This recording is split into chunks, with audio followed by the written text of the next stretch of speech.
Le studio Sony de la ville de Bend, dans l'Oregon, était surtout connu pour la licence des Siphon Filter, un des classiques du jeu d'infiltration. Sa nouvelle licence, Days Gone, change d'orientation puisqu'il s'agit d'un jeu d'action situé dans un futur post-apocalyptique. L'humanité a été ravagée par une mystérieuse pandémie et les rares survivants se retrouvent pourchassés par des freakers, des sortes de zombies.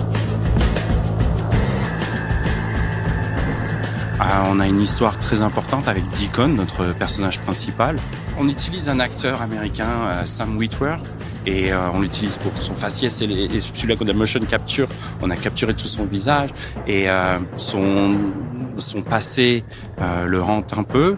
Il a perdu quelqu'un d'important il y a quelques années avant le pandémique, au moment de la pandémie. Et ça fait 2 ans qu'il vit dans le monde de Days Gone, dans notre Pacifique Nord-Ouest. Et il essaye de s'en sortir. Et c'est un monde très dangereux. Il y aura différentes factions de survivants. Il y aura des friendlies, il y aura des ennemis, il y aura à dealer avec ça. Au début, vous voyez un camp qui s'appelle le Copeland's Camp. C'est le patron du camp. Il est pas très sympa. Deacon est plutôt un solitaire et il veut pas spécialement dealer avec ces problèmes-là. Mais dans ce cas-là, pour sauver Manny, il est prêt de faire un effort et d'aller le sauver. On a voulu montrer que non, c'est pas juste un gars. Il y aura plein de gens que vous allez rencontrer. C'est une aventure complète. Notre caractère va évoluer dans ce monde-là et on va vous montrer plusieurs personnes. La moto est un véhicule essentiel pour Deacon. On l'appelle la drifter bike. C'est son véhicule de transportation. Il s'en sert pour stocker du matériel et c'est vraiment important pour lui.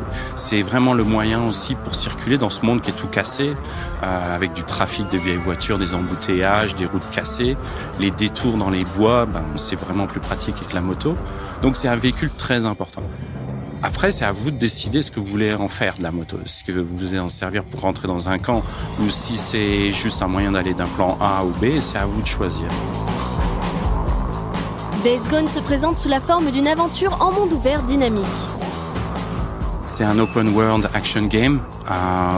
Veut dire tout ce que ça veut dire. C'est-à-dire que on va avoir une histoire first person très importante, mais en même temps avec un open world où vous allez pouvoir accéder à des bâtiments, des voitures, chercher tout autour de vous.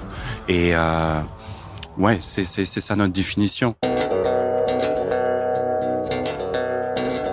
Vous pouvez faire en fait avec ce que vous trouvez autour de vous, le craft, des équipements, améliorer l'équipement. Vous pouvez détourner des choses. Donc s'il y a un petit groupe de swarmers, parce qu'en fait quand ils sont freakers c'est le terme général. Quand ils sont un petit groupe, on appelle ça les swarms. Quand c'est un grand groupe, comme ce que vous avez vu l'année dernière, c'était le horde. Donc on a des petits groupes différents, des noms différents, des comportements différents. Mais en fait on va dealer avec eux effectivement pour influencer le monde qui est autour de nous. Donc, ce que vous avez vu dans la vidéo, c'était ça. C'était les attirer à l'intérieur du camp, les laisser être des créatures dangereuses et méchantes qui vont tuer les ennemis pour vous. C'est un moyen de détourner l'attention. Il y a plusieurs moyens d'approcher ce type de personnages. Mais une réalité sûre, c'est qu'ils sont très dangereux. Il faut s'en méfier. Donc, c'est pas toujours très facile de dealer avec eux aussi. Donc notre Open World Dynamic System permet, en fonction du temps, d'avoir différentes expériences. On va dire que en hiver, avec la neige, le froid, nos créatures seront moins présentes. Les ennemis humains vont aussi se comporter différemment s'il fait froid ou s'il fait chaud. La pluie va affecter les tractions de votre véhicule. Le jour et la nuit aussi vont influencer. Les humains vont pas faire la même chose durant le jour et la nuit.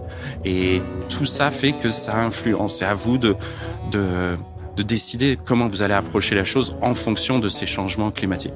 Ça a des avantages aussi. Dans la démo, avec la neige, la visibilité pour les ennemis est moindre. Donc c'est un avantage pour faire du stealth, par exemple. Donc oui, effectivement, c'est comme ça que on veut que vous approchiez le monde.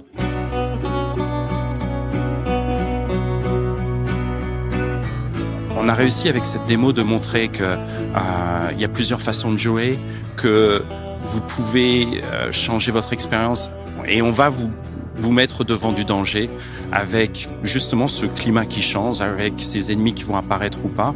Et c'est en ça que les gens attendaient, je crois. Ils se demandaient s'il fallait juste éviter les monstres. Non, il faut dealer avec eux et on vous donne les outils pour pouvoir justement les approcher. Le jeu est toujours en développement sans date de sortie confirmée, mais Days Gone sera une exclusivité PlayStation 4.